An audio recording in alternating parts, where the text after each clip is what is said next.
چې ګڼ د زړه پرهار غواړم وبشي که نه، ګڼ د زړه پرهار غواړم وبشي که نه، ستا د زلفو تار غواړم وبشي که نه. او خدای خبر چې دا ولې سپی رقیب مې نه پرېږدي، خدای خبر چې دا ولې سپی رقیب مې نه پرېږدي، ستا په کوڅه لار غواړم وبشي که نه.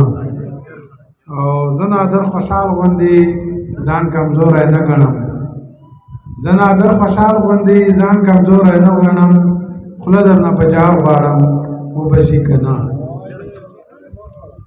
مننه. دا غزل دی په حمزه بابا په مراد صاحب باندې مې لیکلی دی چې دا ځکه هر وینا کې مې مستي او ولولې دي، دا ځکه هر وینا کې مې مستي او ولولې دي، حمزه دی که مراد د پښتنو د سر شملې دي. او بل دا شعر دی چې ماحول زمونږ د سیمې جهالت باندې تک تور دی، ماحول زمونږ د سیمې جهالت باندې تک تور دی، اشیر ته یې که ګورې د زرمن زړګي ټکور دی. حمزه او هم مراد دی خاموشیو کې یو شور دی، په للمه د پښتون دغه رڼې رڼې ولي دي، حمزه دی که مراد د پښتنو د سر شملې دي.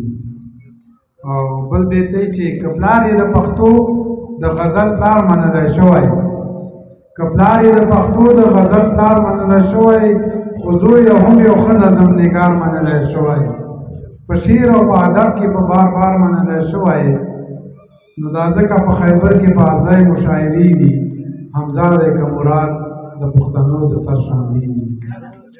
مننه.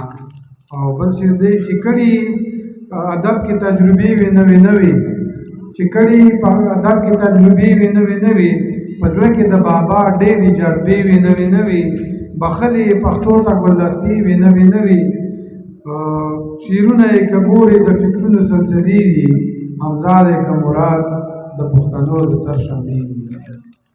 اخري شعر دی چې کاروان یې د کام بوت له وړاندې نور د پښتنو، وجبار د شاعرۍ او سمسور د پښتنو، همواړه دنیاګۍ کې نور شو خور د پښتنو، نو نادر حقیقت کې په اغیار زلزلې دي، حمزه دی که مراد د پښتنو د سر شملې دي.